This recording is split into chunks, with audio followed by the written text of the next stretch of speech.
श्री आदित्यहृदयस्तोत्रम् ततो युद्धपरिश्रान्तं समरे चिन्तया स्थितं रावणं चाग्रतो दृष्ट्वा युद्धाय समुपस्थितं दैवतैश्च समागम्य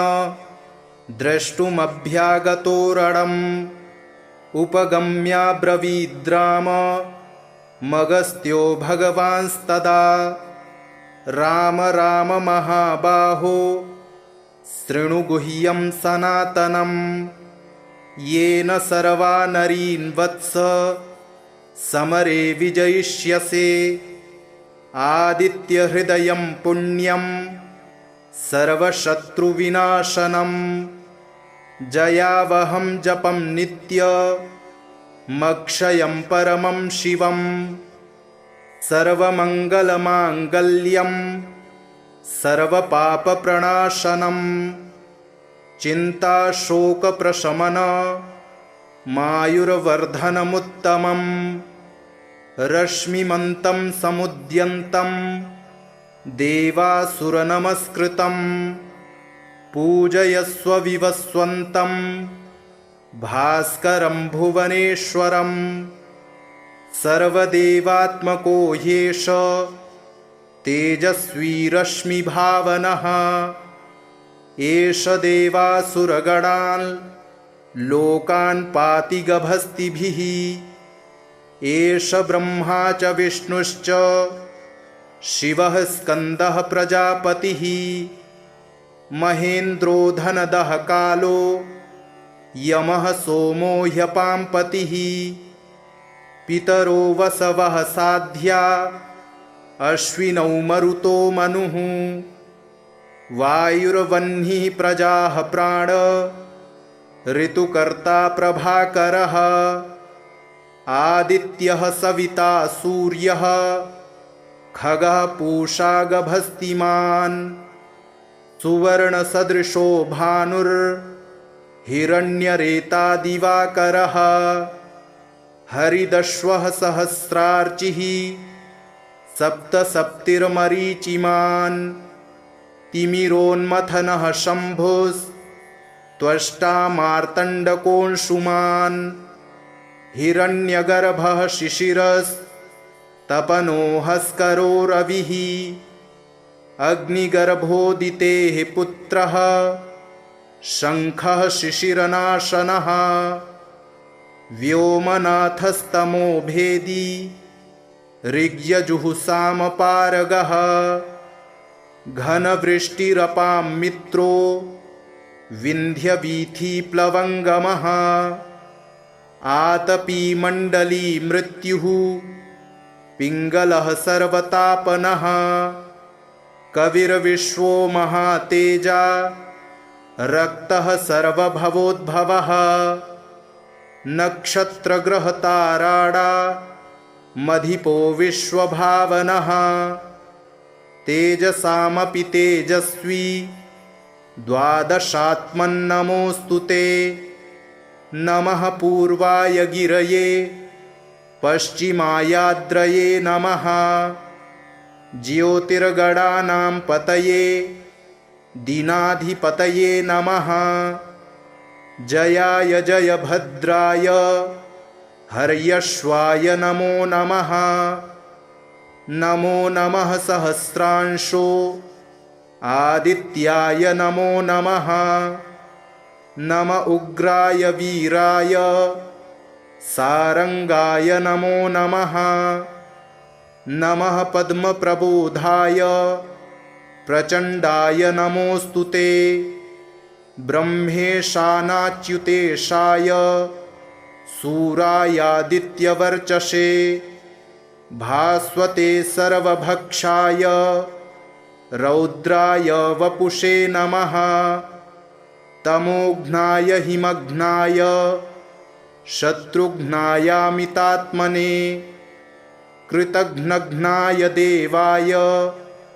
ज्योतिषां पतये नमः तप्तचामीकराभाय हरये विश्वकर्मणे नमस्तमोभिनिघ्नाय रुचये लोकसाक्षिणे नाशयत्येष वै भूतं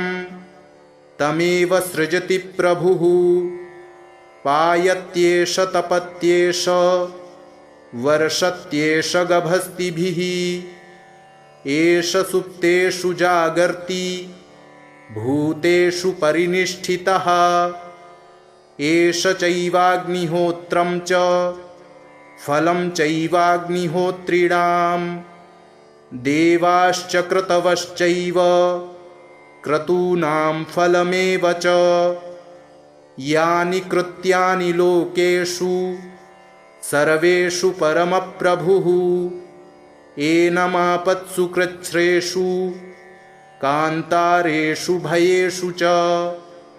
कीर्तयन् पुरुषः कश्चिन् नावसीदति राघव पूजयस्वैनमेकाग्रो देवदेवं जगत्पतिम् एतत्त्रिगुणितं जप्त्वा युद्धेषु विजयिष्यसि अस्मिन् क्षणे महाबाहो रावणं त्वं जहिष्यसि एवमुक्त्वा ततोऽगस्त्यो जगाम स यथागतम् एतच्छ्रुत्वा महातेजा नष्टशोको भवत्तदा धारयामास सुप्रीतो राघवः प्रयतात्मवान् आदित्यं प्रेक्ष्य जप्त्वेदं परं हर्षमवाप्तवान् त्रिराचम्य शुचिर्भूत्वा धनुरादाय वीर्यवान् रावणं प्रेक्ष्य हृष्टात्मा जयार्थं समुपागमत् सर्वयत्नेन महता वृतस्तस्य वधे भवत् अथ रविरववदन्निरीक्ष्य रामं मुदितमनाः परमं प्रहृष्यमाणः निशिचरपतिसंक्षयं विदित्वा सुरगणमध्यगतो वचस्त्वरेति ततो युद्धपरिश्रान्तं समरे चिन्तया स्थितं रावणं चाग्रतो दृष्ट्वा युद्धाय समुपस्थितं दैवतैश्च समागम्य द्रष्टुमभ्यागतो रणम् उपगम्याब्रवीद्राम मगस्त्यो भगवांस्तदा राम राम महाबाहो शृणु गुह्यं सनातनं येन सर्वा नरीन् वत्स समरे विजयिष्यसे आदित्यहृदयं पुण्यं सर्वशत्रुविनाशनं जयावहं जपं नित्यमक्षयं परमं शिवं सर्वमङ्गलमाङ्गल्यं सर्वपापप्रणाशनं चिन्ताशोकप्रशमन मायुर्वर्धनमुत्तमं रश्मिमन्तं समुद्यन्तं देवासुरनमस्कृतं पूजयस्व विवस्वन्तं भास्करं भुवनेश्वरं सर्वदेवात्मको ह्येष तेजस्वी रश्मिभावनः एष देवासुरगणान् लोकान् पाति गभस्तिभिः एष ब्रह्मा च विष्णुश्च शिवः स्कन्दः प्रजापतिः महेन्द्रो धनदः कालो यमः सोमो ह्यपाम्पतिः पितरो वसवः साध्या अश्विनौ मरुतो मनुः वायुर्वह्निः प्रजाः प्राण ऋतुकर्ता प्रभाकरः आदित्यः सविता सूर्यः खगः पूषा गभस्तिमान् सुवर्णसदृशो भानुर्हिरण्यरेता दिवाकरः हरिदश्वः सहस्रार्चिः सप्तसप्तिर्मरीचिमान् तिमिरोन्मथनः शम्भुस्त्वष्टा मार्तण्डकोऽंशुमान् हिरण्यगर्भः शिशिरस्तपनो हस्करो रविः अग्निगर्भोदितेः पुत्रः शङ्खः शिशिरनाशनः व्योमनाथस्तमो भेदी ऋग्यजुःसामपारगः घनवृष्टिरपां मित्रो विन्ध्यवीथिप्लवङ्गमः आतपीमण्डली मृत्युः पिङ्गलः सर्वतापनः कविर्विश्वो महातेजा रक्तः सर्वभवोद्भवः नक्षत्रग्रहताराडा मधिपो विश्वभावनः तेजसामपि तेजस्वी द्वादशात्मन्नमोऽस्तु ते नमः पूर्वाय गिरये पश्चिमायाद्रये नमः ज्योतिर्गणानां पतये दीनाधिपतये नमः जयाय जयभद्राय हर्यश्वाय नमो नमः नमो नमः सहस्रांशो आदित्याय नमो नमः नम उग्राय वीराय सारंगाय नमो नमः नमः पद्मप्रबोधाय प्रचण्डाय नमोऽस्तु ते ब्रह्मेशानाच्युतेशाय सूरायादित्यवर्चसे भास्वते सर्वभक्षाय रौद्राय वपुषे नमः तमोघ्नाय हिमघ्नाय शत्रुघ्नायामितात्मने कृतघ्नघ्नाय देवाय ज्योतिषां पतये नमः तप्तचामीकराभाय हरये विश्वकर्मणे नमस्तमोभिनिघ्नाय रुचये लोकसाक्षिणे नाशयत्येष वै भूतं तमेव सृजति प्रभुः पायत्येष तपत्येष वर्षत्येष गभस्तिभिः एष सुप्तेषु जागर्ति भूतेषु परिनिष्ठितः एष चैवाग्निहोत्रं च फलं चैवाग्निहोत्रिणां देवाश्च क्रतवश्चैव क्रतूनां फलमेव च यानि कृत्यानि लोकेषु सर्वेषु परमप्रभुः एनमापत्सु कृच्छ्रेषु कान्तारेषु भयेषु च कीर्तयन् पुरुषः कश्चिन् नावसीदति राघव पूजयस्वैनमेकाग्रो देवदेवं जगत्पतिम् एतत्त्रिगुणितं जप्त्वा युद्धेषु विजयिष्यसि अस्मिन् क्षणे महाबाहो रावणं त्वं जहिष्यसि एवमुक्त्वा ततोऽगस्त्यो जगाम स यथागतम् एतत् श्रुत्वा महातेजा नष्टशोको भवत्तदा धारयामास सुप्रीतो राघवः प्रयतात्मवान् आदित्यं प्रेक्ष्य जप्त्वेदं परं हर्षमवाप्तवान् त्रिराचम्य शुचिर्भूत्वा धनुरादाय वीर्यवान् रावणं प्रेक्ष्य हृष्टात्मा जयार्थं समुपागमत् सर्वयत्नेन महता वृतस्तस्य वधे भवत् अथ रविरववदन्निरीक्ष्य रामं मुदितमनाः परमं प्रहृष्यमाणः निशिचरपतिसंक्षयं विदित्वा सुरगणमध्य गतो वचस्त्वरेति ततो युद्धपरिश्रान्तं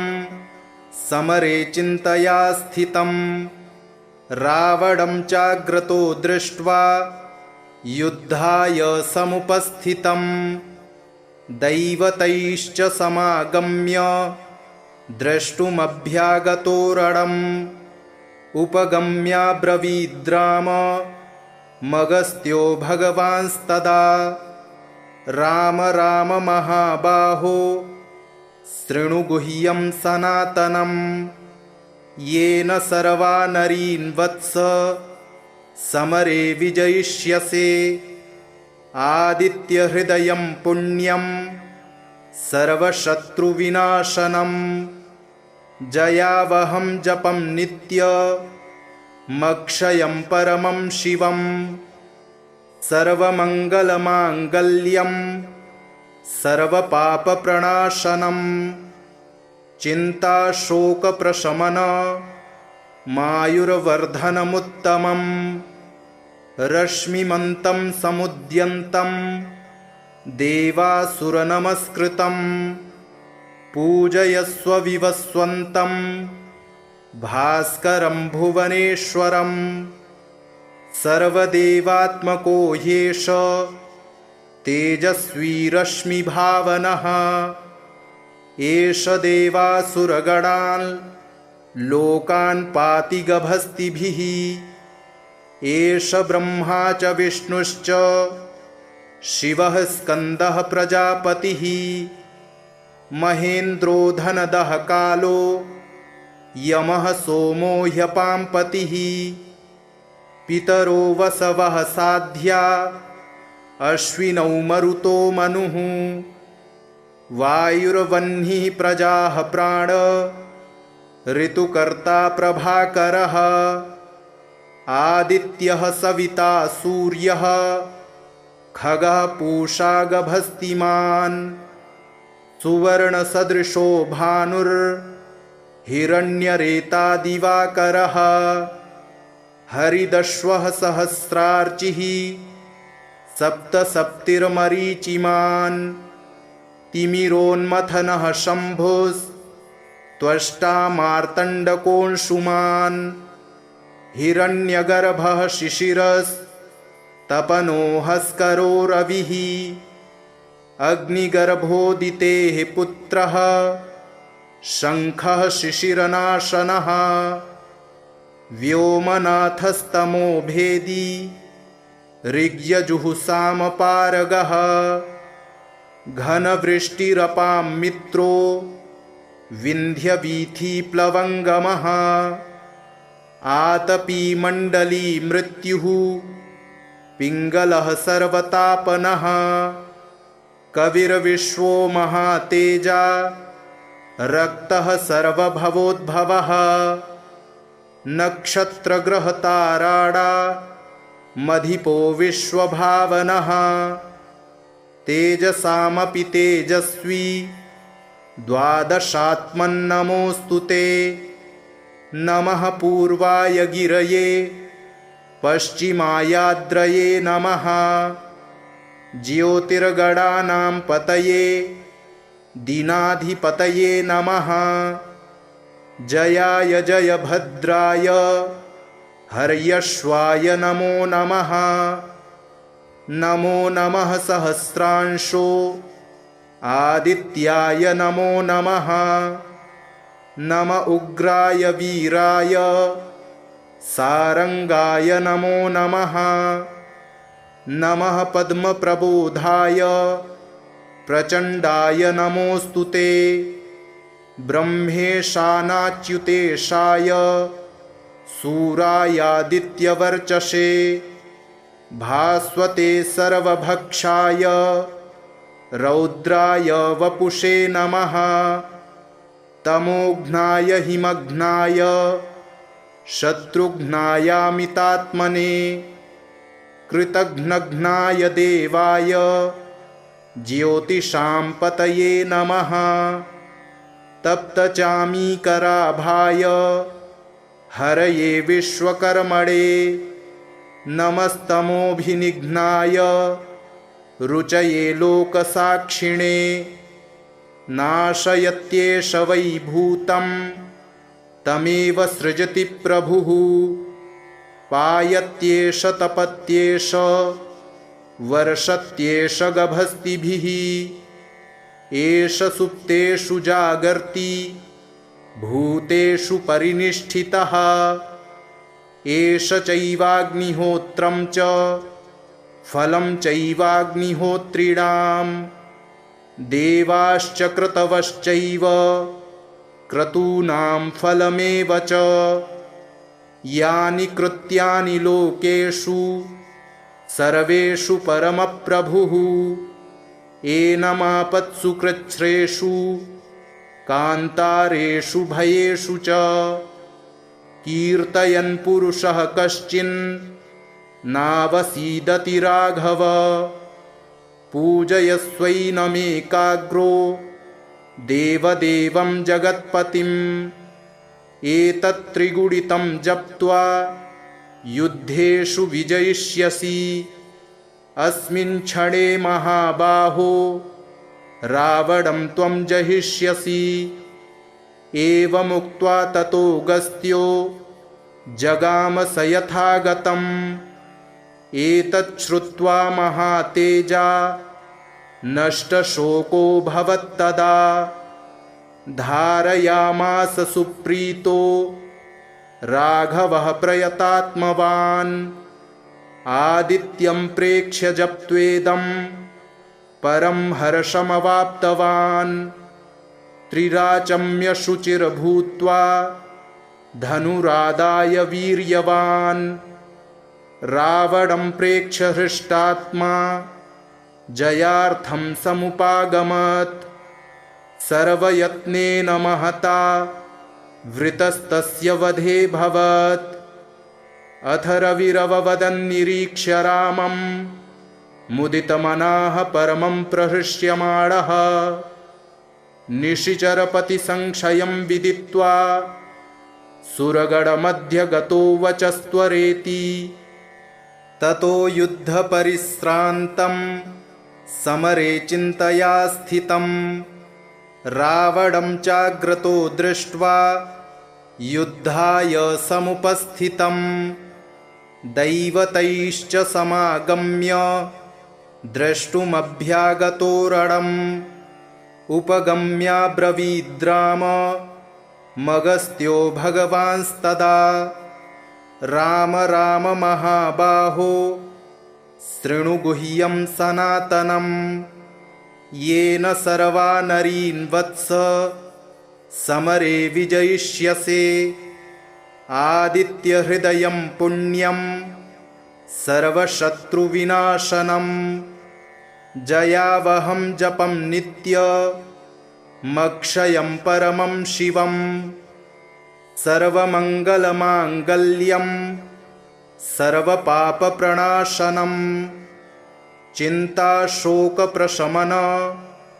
मायुर्वर्धनमुत्तमम् रश्मिमन्तं समुद्यन्तं देवासुरनमस्कृतम् पूजयस्व विवस्वन्तं भास्करं भुवनेश्वरं सर्वदेवात्मको ह्येष तेजस्वी रश्मिभावनः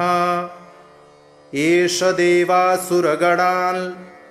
लोकान् पाति गभस्तिभिः एष ब्रह्मा च विष्णुश्च शिवः स्कन्दः प्रजापतिः महेन्द्रो धनदः कालो यमः सोमो ह्यपाम्पतिः पितरो वसवः साध्या अश्विनौ मरुतो मनुः वायुर्वह्निः प्रजाः प्राण ऋतुकर्ता प्रभाकरः आदित्यः सविता सूर्यः खगः पूषा गभस्तिमान् सुवर्णसदृशो भानुर्हिरण्यरेता दिवाकरः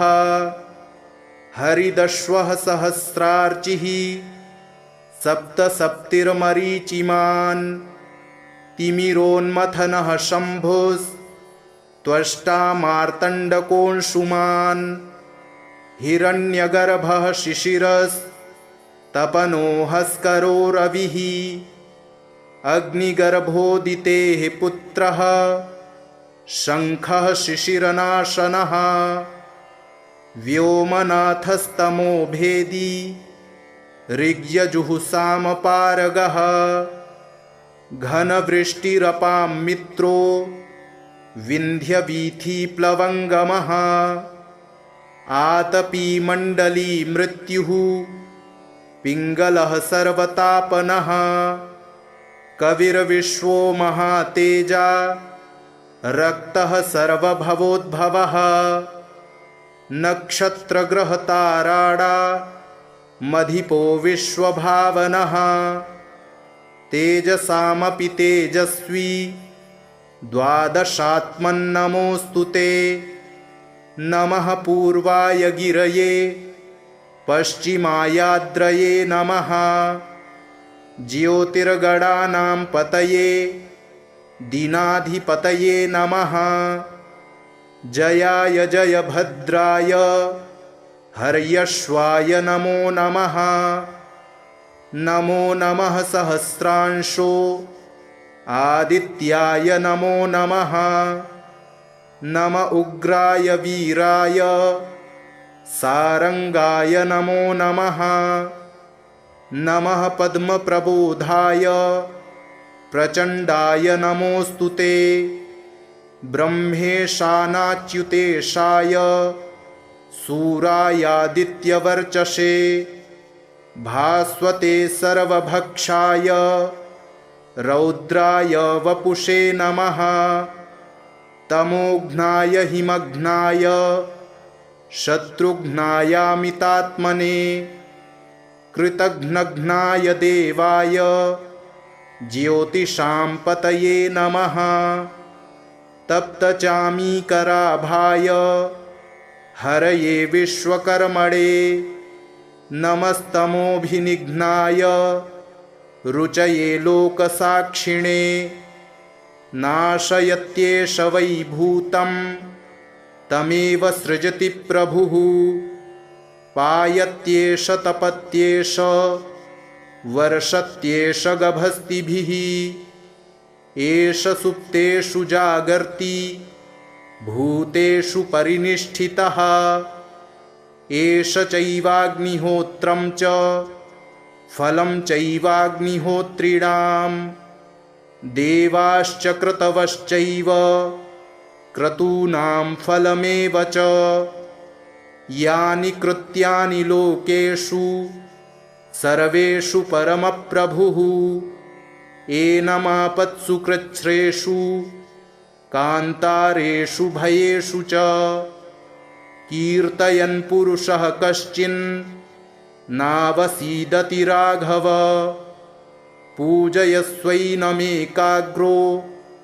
देवदेवं जगत्पतिम् एतत्त्रिगुणितं जप्त्वा युद्धेषु विजयिष्यसि अस्मिन् क्षणे महाबाहो रावणं त्वं जहिष्यसि एवमुक्त्वा ततोऽगस्त्यो जगाम स यथागतम् एतत् श्रुत्वा महातेजा नष्टशोको भवत्तदा धारयामास सुप्रीतो राघवः प्रयतात्मवान् आदित्यं प्रेक्ष्य जप्त्वेदं परं हर्षमवाप्तवान् त्रिराचम्य शुचिर्भूत्वा धनुरादाय वीर्यवान् रावणं प्रेक्ष्य हृष्टात्मा जयार्थं समुपागमत् सर्वयत्नेन महता वृतस्तस्य वधेऽभवत् अथ रविरववदन्निरीक्ष्य रामं मुदितमनाः परमं प्रहृष्यमाणः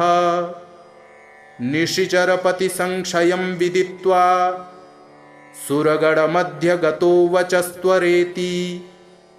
ततो युद्धपरिश्रान्तं समरे चिन्तया स्थितं रावणं चाग्रतो दृष्ट्वा युद्धाय समुपस्थितं दैवतैश्च समागम्य द्रष्टुमभ्यागतोरणम् उपगम्याब्रवीद्राम मगस्त्यो भगवांस्तदा राम राम महाबाहो शृणु गुह्यं सनातनम् येन सर्वा नरीन् वत्स समरे विजयिष्यसे आदित्यहृदयं पुण्यं सर्वशत्रुविनाशनम् जयावहं जपं नित्यमक्षयं परमं शिवं सर्वमङ्गलमाङ्गल्यं सर्वपापप्रणाशनम् चिन्ताशोकप्रशमन मायुर्वर्धनमुत्तमम् रश्मिमन्तं समुद्यन्तं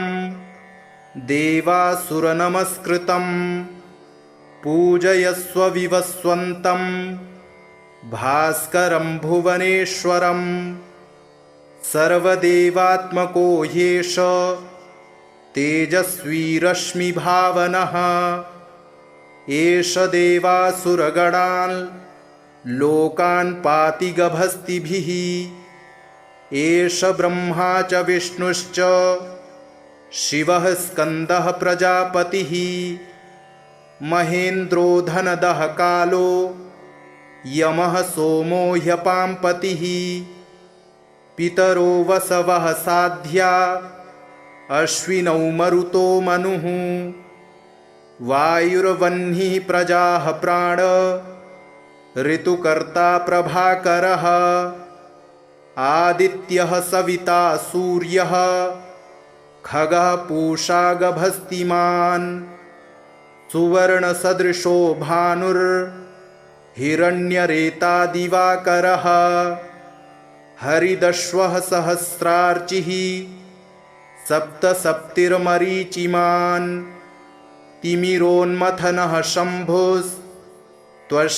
मार्तण्डकोऽंशुमान् हिरण्यगर्भः शिशिरस्तपनो हस्करो रविः अग्निगर्भोदितेः पुत्रः शङ्खः शिशिरनाशनः व्योमनाथस्तमो भेदी ऋग्यजुःसामपारगः घनवृष्टिरपां मित्रो विन्ध्यवीथीप्लवङ्गमः आतपीमण्डली मृत्युः पिङ्गलः सर्वतापनः कविर्विश्वो महातेजा रक्तः सर्वभवोद्भवः नक्षत्रग्रहताराडा मधिपो विश्वभावनः तेजसामपि तेजस्वी द्वादशात्मन्नमोऽस्तु ते नमः पूर्वाय गिरये पश्चिमायाद्रये नमः ज्योतिर्गणानां पतये दीनाधिपतये नमः जयाय जयभद्राय हर्यश्वाय नमो नमः नमो नमः सहस्रांशो आदित्याय नमो नमः नम उग्राय वीराय सारंगाय नमो नमः नमः पद्मप्रबोधाय प्रचण्डाय नमोऽस्तु ते ब्रह्मेशानाच्युतेशाय सूरायादित्यवर्चसे भास्वते सर्वभक्षाय रौद्राय वपुषे नमः तमोघ्नाय हिमघ्नाय शत्रुघ्नायामितात्मने कृतघ्नघ्नाय देवाय ज्योतिषां पतये नमः तप्तचामीकराभाय हरये विश्वकर्मणे नमस्तमोभिनिघ्नाय रुचये लोकसाक्षिणे नाशयत्येष वै भूतं तमेव सृजति प्रभुः पायत्येष तपत्येष वर्षत्येष गभस्तिभिः एष सुप्तेषु जागर्ति भूतेषु परिनिष्ठितः एष चैवाग्निहोत्रं च फलं चैवाग्निहोत्रिणां देवाश्च क्रतवश्चैव क्रतूनां फलमेव च यानि कृत्यानि लोकेषु सर्वेषु परमप्रभुः एनमापत्सु कृच्छ्रेषु कान्तारेषु भयेषु च कीर्तयन् पुरुषः कश्चिन् नावसीदति राघव पूजयस्वैनमेकाग्रो देवदेवं जगत्पतिम् एतत् त्रिगुणितं जप्त्वा युद्धेषु विजयिष्यसि अस्मिन् क्षणे महाबाहो रावणं त्वं जहिष्यसि एवमुक्त्वा ततोऽगस्त्यो जगाम स यथागतम् एतत् श्रुत्वा महातेजा नष्टशोको भवत्तदा धारयामास सुप्रीतो राघवः प्रयतात्मवान् आदित्यं प्रेक्ष्य जप्त्वेदं परं हर्षमवाप्तवान् त्रिराचम्य शुचिर्भूत्वा धनुरादाय वीर्यवान् रावणं प्रेक्ष्य हृष्टात्मा जयार्थं समुपागमत् सर्वयत्नेन महता वृतस्तस्य वधे भवत् अथ रविरववदन्निरीक्ष्य रामं मुदितमनाः परमं प्रहृष्यमाणः निशिचरपतिसंक्षयं विदित्वा सुरगणमध्यगतो वचस्त्वरेति ततो युद्धपरिश्रान्तं समरे चिन्तया स्थितं रावणं चाग्रतो दृष्ट्वा युद्धाय समुपस्थितं दैवतैश्च समागम्य द्रष्टुमभ्यागतो रणम् उपगम्याब्रवीद्राम मगस्त्यो भगवांस्तदा राम राम महाबाहो शृणु गुह्यं सनातनं येन सर्वा नरीन् वत्स समरे विजयिष्यसे आदित्यहृदयं पुण्यं सर्वशत्रुविनाशनं जयावहं जपं नित्यमक्षयं परमं शिवं सर्वमङ्गलमाङ्गल्यं सर्वपापप्रणाशनं चिन्ताशोकप्रशमन मायुर्वर्धनमुत्तमं रश्मिमन्तं समुद्यन्तं देवासुरनमस्कृतं पूजयस्व विवस्वन्तं भास्करं भुवनेश्वरं सर्वदेवात्मको ह्येष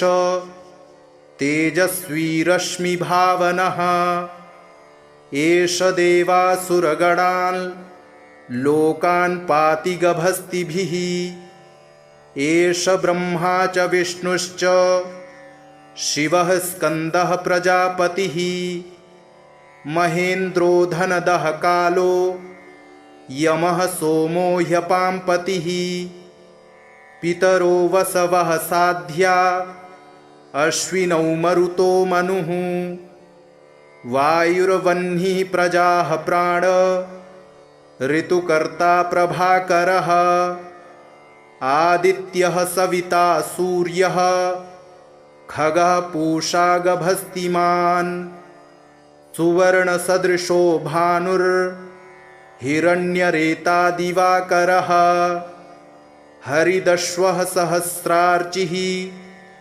सप्तसप्तिर्मरीचिमान् तिमिरोन्मथनः शम्भुस्त्वष्टा मार्तण्डकोऽंशुमान् हिरण्यगर्भः शिशिरस्तपनो हस्करो रविः अग्निगर्भोदितेः पुत्रः शङ्खः शिशिरनाशनः व्योमनाथस्तमो भेदी ऋग्यजुःसामपारगः घनवृष्टिरपां मित्रो विन्ध्यवीथिप्लवङ्गमः आतपीमण्डली मृत्युः पिङ्गलः सर्वतापनः कविर्विश्वो महातेजा रक्तः सर्वभवोद्भवः नक्षत्रग्रहताराडा मधिपो विश्वभावनः तेजसामपि तेजस्वी द्वादशात्मन्नमोऽस्तु ते नमः पूर्वाय गिरये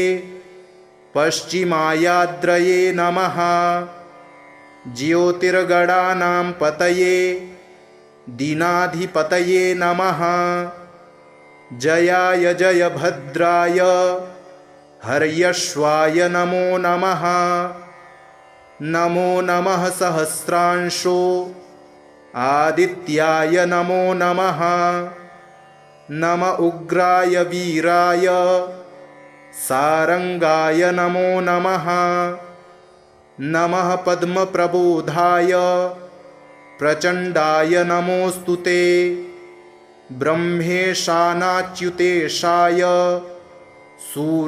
सूरायादित्यवर्चसे भास्वते सर्वभक्षाय रौद्राय वपुषे नमः तमोघ्नाय हिमघ्नाय शत्रुघ्नायामितात्मने कृतघ्नघ्नाय देवाय ज्योतिषां पतये नमः तप्तचामीकराभाय हरये विश्वकर्मणे नमस्तमोभिनिघ्नाय रुचये लोकसाक्षिणे नाशयत्येष वै भूतं तमेव सृजति प्रभुः पायत्येष तपत्येष वर्षत्येष गभस्तिभिः एष सुप्तेषु जागर्ति भूतेषु परिनिष्ठितः एष चैवाग्निहोत्रं च फलं चैवाग्निहोत्रिणां देवाश्च क्रतवश्चैव क्रतूनां फलमेव च यानि कृत्यानि लोकेषु सर्वेषु परमप्रभुः एनमापत्सु कृच्छ्रेषु कान्तारेषु भयेषु च कीर्तयन् पुरुषः कश्चिन् नावसीदति राघव पूजयस्वैनमेकाग्रो देवदेवं जगत्पतिम् एतत्त्रिगुणितं जप्त्वा युद्धेषु विजयिष्यसि अस्मिन् क्षणे महाबाहो रावणं त्वं जहिष्यसि एवमुक्त्वा ततोऽगस्त्यो जगाम स यथागतम् एतच्छ्रुत्वा महातेजा नष्टशोको भवत्तदा धारयामास सुप्रीतो राघवः प्रयतात्मवान् आदित्यं प्रेक्ष्य जप्त्वेदं परं हर्षमवाप्तवान् त्रिराचम्य शुचिर्भूत्वा धनुरादाय वीर्यवान्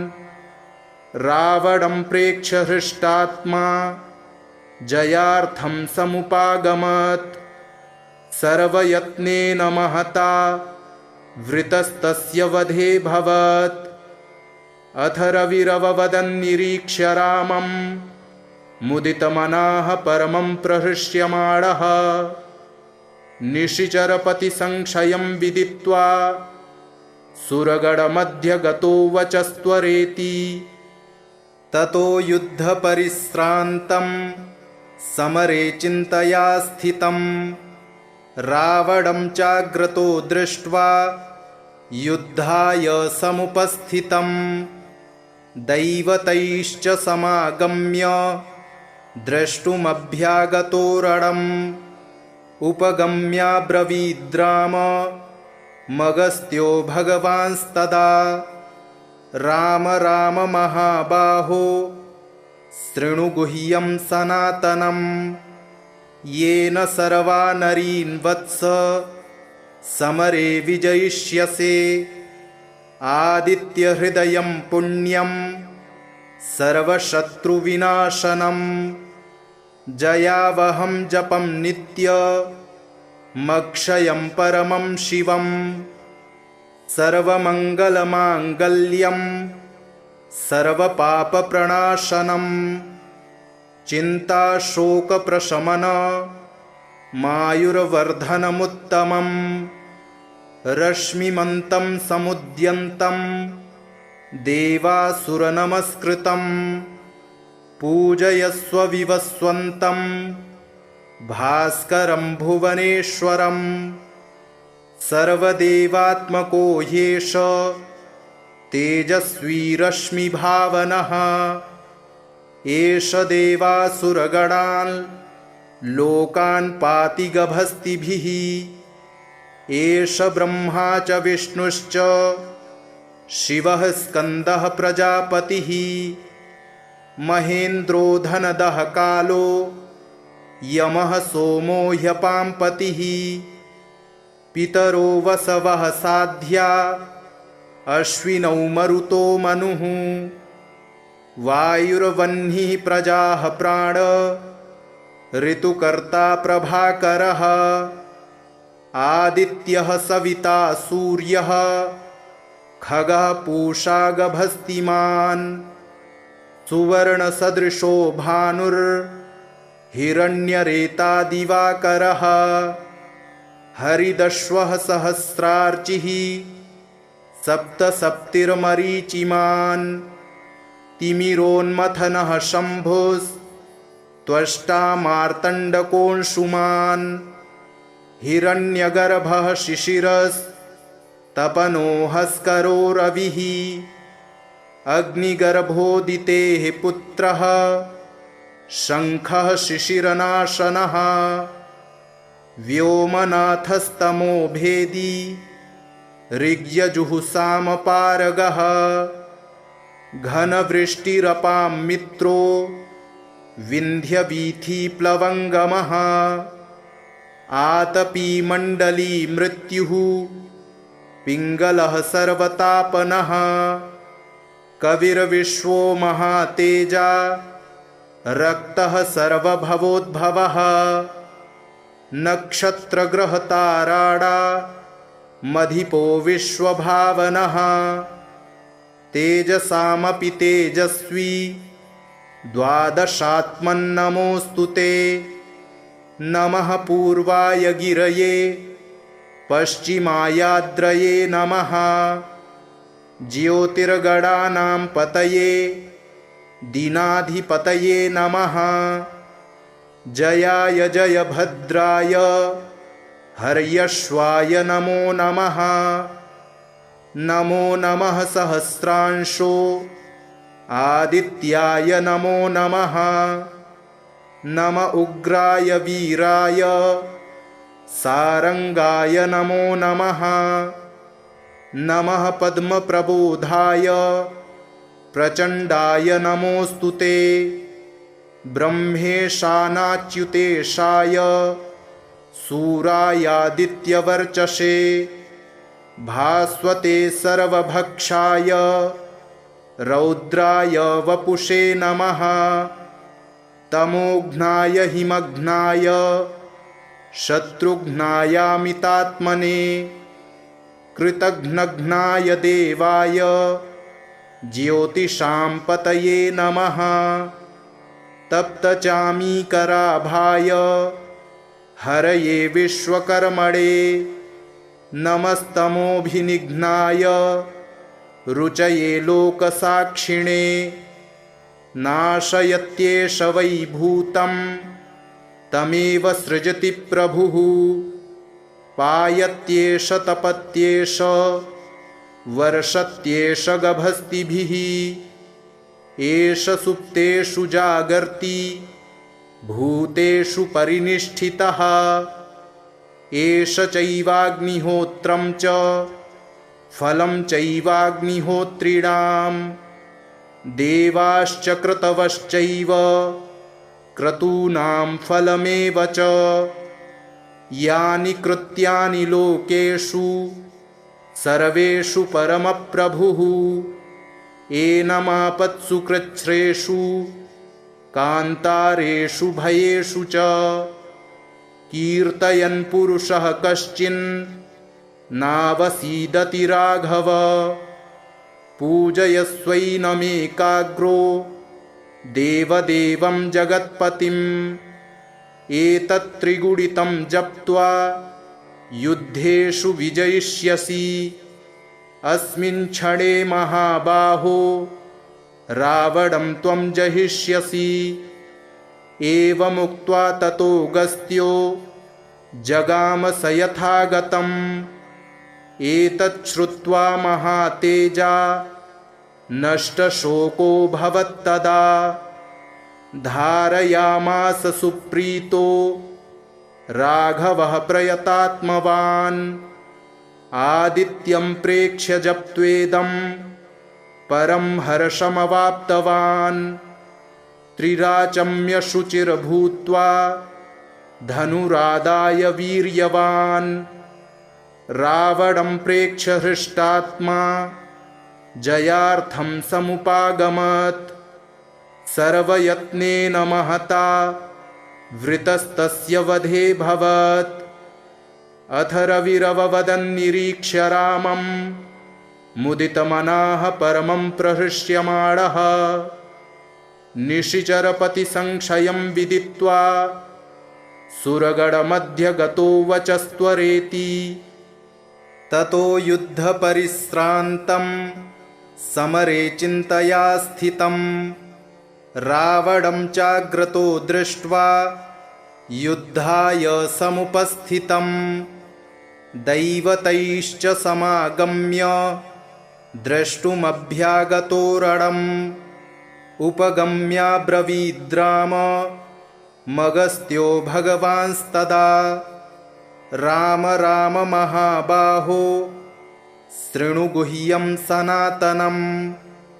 येन सर्वा नरीन् वत्स समरे विजयिष्यसे आदित्यहृदयं पुण्यं सर्वशत्रुविनाशनं जयावहं जपं नित्यमक्षयं परमं शिवं सर्वमङ्गलमाङ्गल्यं सर्वपापप्रणाशनं चिन्ताशोकप्रशमन मायुर्वर्धनमुत्तमं रश्मिमन्तं समुद्यन्तं देवासुरनमस्कृतं पूजयस्व विवस्वन्तं भास्करं भुवनेश्वरं सर्वदेवात्मको ह्येष तेजस्वी रश्मिभावनः एष देवासुरगणान् लोकान् पाति गभस्तिभिः एष ब्रह्मा च विष्णुश्च शिवः स्कन्दः प्रजापतिः महेन्द्रो धनदः कालो यमः सोमो ह्यपाम्पतिः पितरो वसवः साध्या अश्विनौ मरुतो मनुः वायुर्वह्निः प्रजाः प्राण ऋतुकर्ता प्रभाकरः आदित्यः सविता सूर्यः खगः पूषा गभस्तिमान् सुवर्णसदृशो भानुर्हिरण्यरेता दिवाकरः हरिदश्वः सहस्रार्चिः सप्तसप्तिर्मरीचिमान् तिमिरोन्मथनः शम्भुस्त्वष्टा मार्तण्डकोऽंशुमान् हिरण्यगर्भः शिशिरस्तपनो हस्करो रविः अग्निगर्भोदितेः पुत्रः शङ्खः शिशिरनाशनः व्योमनाथस्तमो भेदी ऋग्यजुःसामपारगः घनवृष्टिरपां मित्रो विन्ध्यवीथिप्लवङ्गमः आतपीमण्डली मृत्युः पिङ्गलः सर्वतापनः कविर्विश्वो महातेजा रक्तः सर्वभवोद्भवः नक्षत्रग्रहताराडा मधिपो विश्वभावनः तेजसामपि तेजस्वी द्वादशात्मन्नमोऽस्तु ते नमः पूर्वाय गिरये पश्चिमायाद्रये नमः ज्योतिर्गणानां पतये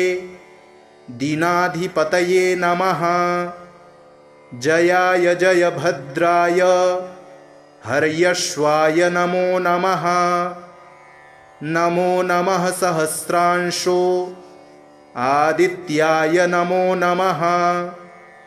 नम उग्राय वीराय सारंगाय नमो नमः नमः पद्मप्रबोधाय प्रचण्डाय नमोऽस्तु ते ब्रह्मेशानाच्युतेशाय सूरायादित्यवर्चसे भास्वते सर्वभक्षाय रौद्राय वपुषे नमः तमोघ्नाय हिमघ्नाय शत्रुघ्नायामितात्मने कृतघ्नघ्नाय देवाय ज्योतिषां पतये नमः तप्तचामीकराभाय हरये विश्वकर्मणे नमस्तमोभिनिघ्नाय रुचये लोकसाक्षिणे नाशयत्येष वै भूतं तमेव सृजति प्रभुः पायत्येष तपत्येष वर्षत्येष गभस्तिभिः एष सुप्तेषु जागर्ति भूतेषु परिनिष्ठितः एष चैवाग्निहोत्रं च फलं चैवाग्निहोत्रिणां देवाश्च क्रतवश्चैव क्रतूनां फलमेव च यानि कृत्यानि लोकेषु सर्वेषु परमप्रभुः एनमापत्सु कृच्छ्रेषु कान्तारेषु भयेषु च कीर्तयन् पुरुषः कश्चिन् नावसीदति राघव पूजयस्वैनमेकाग्रो देवदेवं जगत्पतिम् एतत्त्रिगुणितं जप्त्वा युद्धेषु विजयिष्यसि अस्मिन् क्षणे महाबाहो रावणं त्वं जहिष्यसि एवमुक्त्वा ततोऽगस्त्यो जगाम स यथागतम् एतच्छ्रुत्वा महातेजा नष्टशोको भवत्तदा धारयामास सुप्रीतो राघवः प्रयतात्मवान् आदित्यं प्रेक्ष्य जप्त्वेदं परं हर्षमवाप्तवान् त्रिराचम्य शुचिर्भूत्वा धनुरादाय वीर्यवान् रावणं प्रेक्ष्य हृष्टात्मा जयार्थं समुपागमत् सर्वयत्नेन महता वृतस्तस्य वधे भवत् अथ रविरववदन्निरीक्ष्य रामं मुदितमनाः परमं प्रहृष्यमाणः निशिचरपतिसंशयं विदित्वा सुरगणमध्यगतो वचस्त्वरेति इति श्रीवाल्मीकिये रामायणे युद्धकाण्डे अगस्त्यप्रोक्तम् आदित्यहृदयस्तोत्रं सम्पूर्णम्।